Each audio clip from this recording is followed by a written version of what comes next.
Graça e paz, meus amados irmãos, que Deus abençoe a sua vida rica e poderosamente no nome de Jesus. Eu gostaria de trazer uma meditação, está no livro de João, a partir do capítulo 6, mas antes eu gostaria que você escutasse a letra desse hino, desse louvor, e logo após então eu vou trazer uma meditação através da palavra de Deus para o seu coração.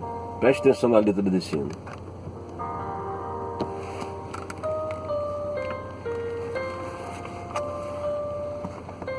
Aleluia.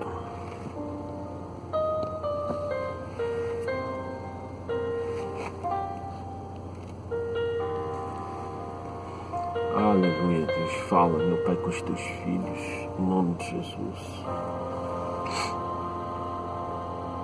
Envolto em tua presença,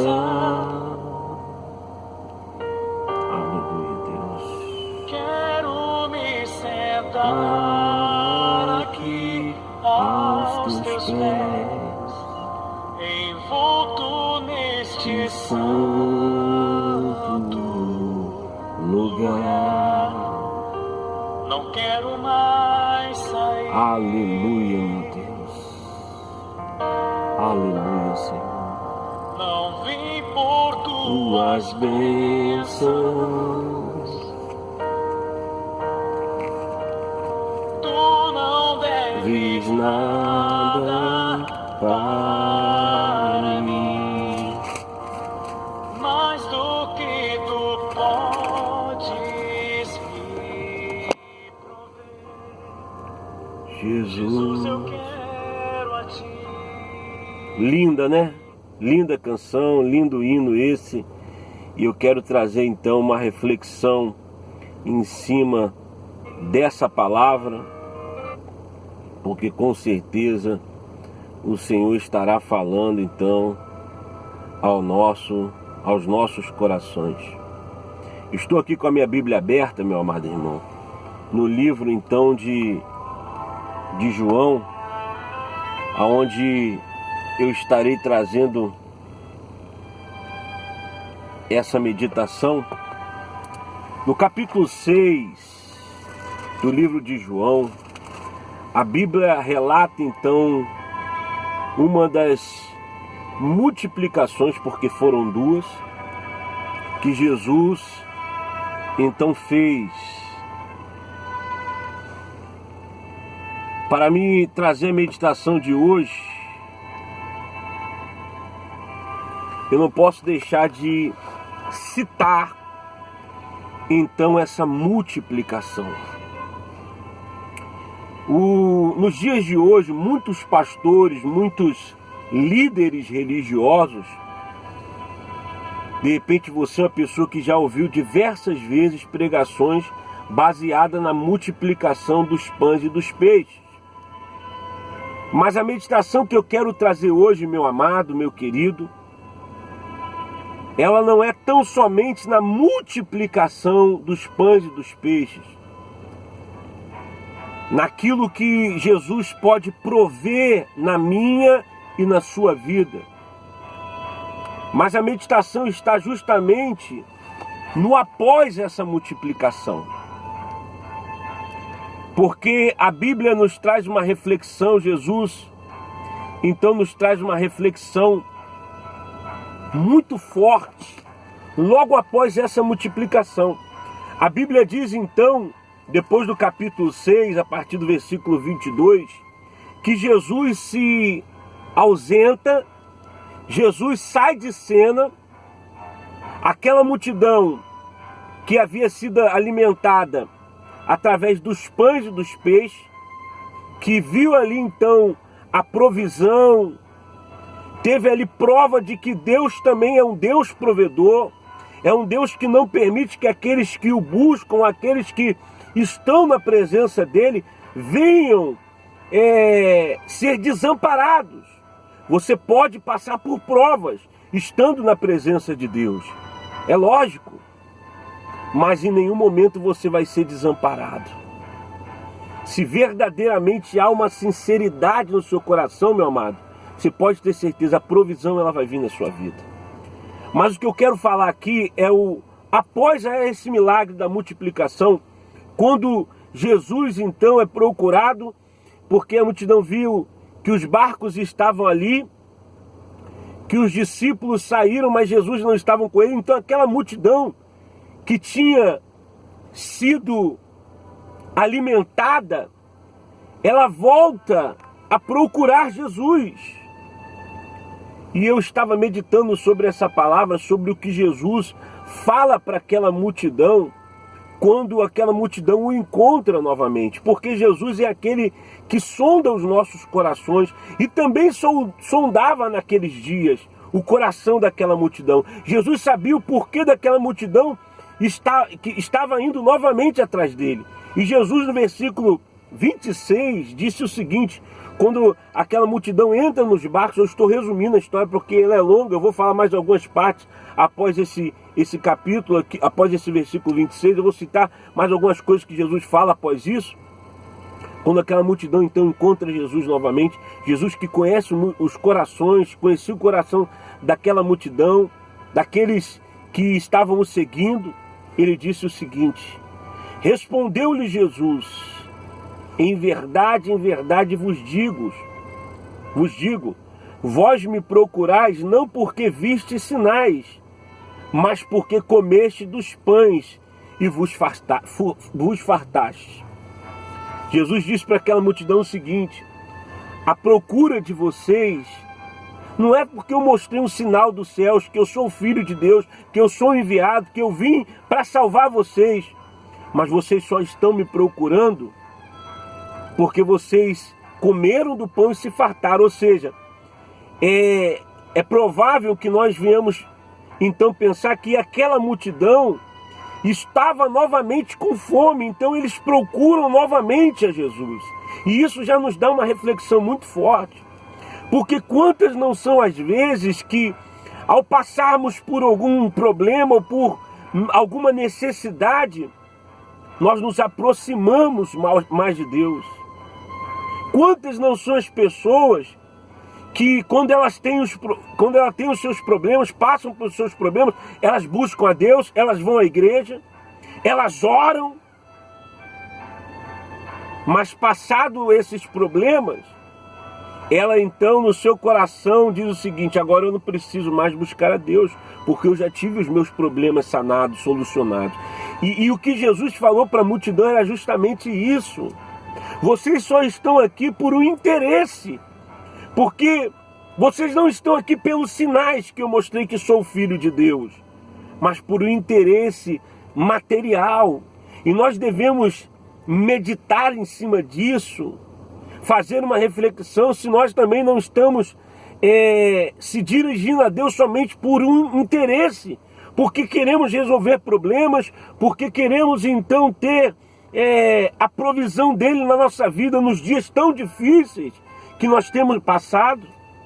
E prova disso, Jesus fala mais para aquela multidão, no versículo 27, ele diz assim: trabalhai não pela comida que perece, olha só o que ele disse, mas pela que subsiste para a vida eterna, a qual o Filho do Homem vos dará, porque Deus, o Pai, o confirmou com o seu selo. Aleluia! Jesus então aqui começa a fazer um discurso diferente daquele que ele fez quando multiplicou os pães e os peixes. Jesus aqui não está falando mais de uma provisão material, mas ele está falando, meu amado, acerca do reino de Deus, da salvação eterna. E a Bíblia vai dizer mais adiante, quando ele começa a se apresentar como o pão da vida, não aquele pão, não aquele maná que Moisés e o povo viu descer dos céus, um maná que veio para matar somente a fome física, mas Jesus aqui se apresenta como a salvação espiritual, o pão que veio matar não somente a fome física ou a necessidade material, mas a necessidade espiritual, a necessidade de salvação eterna, meu amado. Porque a vida não é só aqui, a vida não são só bênçãos materiais. De repente você tem buscado ao Senhor somente por bênçãos materiais. Se falam para você ir na igreja que tem uma campanha, tem uma corrente de prosperidade, você vai. Se fala que tem uma corrente de cura, você está doente, você vai. Se fala que tem uma corrente de vida sentimental, você vai. Mas quando se fala de salvação, quando se fala de comunhão, quando se fala então de encontro com Deus, o seu coração, ele se endurece. Ou não há uma aceitação dentro de você quando se fala do reino de Deus.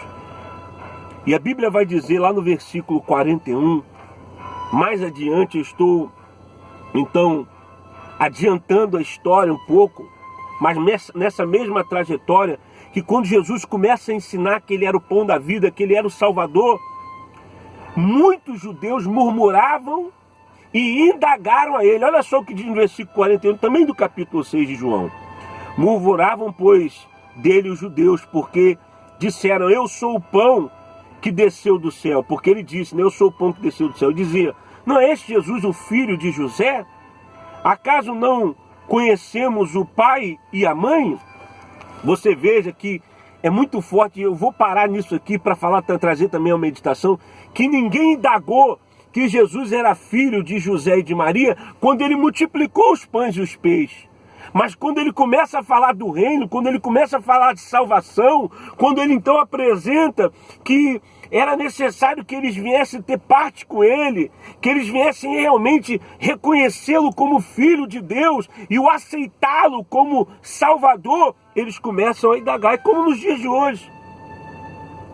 As pessoas não indagaram a multiplicação dos pães e dos peixes e nem falaram, ele é o filho de Maria ou o filho de José, quando ele multiplicou os pães e os peixes. Trazendo isso para os dias de hoje. As pessoas, elas não indagam quando é algo que vai beneficiar ela. Quando é algo que te beneficia, meu irmão, de repente você não indaga. Quando é uma campanha de bênção, quando é uma campanha de prosperidade, não que isso seja errado. Eu não estou aqui condenando essa prática, mas eu estou falando que Deus é um Deus abençoador. Mas eu estou falando sobre o que está no seu coração. Porque foi isso que Jesus botou em pauta aqui nesse momento. As pessoas não indagaram quando ele multiplicou os pães de peixe, mas indagaram quando ele começou a falar do reino de Deus e da salvação eterna. Quando o sermão foi diferente da multiplicação dos pães e dos peixes. E quando são aquelas pessoas que, quando se falam de bênção e de prosperidade, elas aceitam, elas têm uma facilidade em aceitação. Mas quando se fala do reino de Deus, ela começa a indagar vários assuntos. Ah, mas também não é assim, não é esse radicalismo todo. Eu não tenho que largar o pecado, eu não tenho que largar o adultério, eu não tenho que largar a mentira, eu não tenho que largar as práticas erradas que eu tenho feito para entrar no céu. Jesus é misericordioso. Há uma série de indagações. Indagaram que ele era filho de Deus. Indagaram que, melhor dizendo, que ele era... Não, esse é o filho de Maria e de José. Já houve então uma rejeição porque o discurso era outro. Não era um discurso que se falava de bênção ou de provisões, mas o discurso era acerca do reino, meu amado. E é isso que eu quero trazer a meditação para você. Eu não estou aqui para agradar você, eu estou aqui para pregar para você a palavra que salva. Que você tem que aceitar Jesus, que você tem que largar o pecado, que você tem que aceitá-lo na sua vida. De repente você seja um simpatizante, como eu falei lá no início. Quando você tem problemas, você vai na igreja, você busca Deus, você ora. Mas quando você resolve os seus problemas, você esquece de Deus, você vira as costas para Jesus. E se você morrer, para onde vai a sua alma? E a Bíblia vai dizer que Jesus começa a falar para aquele povo que ele era o Filho de Deus. E ele também foi indagado por algum dos seguidores dele. Porque a palavra diz no versículo 60 do capítulo 6 também de João, diz assim, muitos dos seus discípulos, tendo ouvido tais palavras, disseram, é duro esse discurso, quem pode ouvir? E a Bíblia vai dizer, para me resumir, que muitos desses que falaram que aquela palavra era dura demais, aquele discurso era duro demais, falar do reino era duro demais, deixou de segui-lo. Você pode ver isso mais adiante, você pode fazer a leitura completa. E quantas são as pessoas que elas aceitam quando é uma palavra de prosperidade, uma palavra de bênção. Mas quando se fala do reino dos céus, o reino de Deus, uma palavra de salvação, ela diz, não, esse discurso é duro demais para mim. É duro demais para mim. Meu amado, eu quero ser boca de Deus, eu quero ser profeta do Senhor na sua vida. Eu quero dizer que se você morrer sem aceitar Jesus, você está perdido. Eu sei que essa palavra não é o discurso dos dias de hoje, porque muitos sermões são montados hoje em cima de uma pregação que agrade a multidão, mas eu não estou aqui para agradar a multidão, pode dar glória a Deus aí. Eu estou aqui para pregar para você a palavra do reino, a palavra que te liberta do pecado, meu amado. E essa palavra já é uma oportunidade para você que está me ouvindo aí agora. Aceite a Jesus no seu coração. O discurso é duro, a palavra é dura, mas é essa palavra que te leva para o céu, meu amado. Medite sobre isso. Medite sobre essa palavra que foi pregada para você hoje, porque é mais uma oportunidade que você está tendo de salvação, de vida eterna. Muitos discípulos falaram, essa palavra é muito dura, mas a intenção, o plano de Jesus nunca foi terreno. O plano de Jesus nunca foi terreno, meu amado. Jesus veio com o propósito de salvação, de salvar o pecador, levar ele ao arrependimento, para que quando ele morresse, ele não fosse para o inferno, mas visse a glória de Deus. Aleluia! Medite sobre essa palavra, porque ela é uma reflexão para você nos dias de hoje. Deus abençoe a todos. Fiquem todos na paz do Senhor Jesus.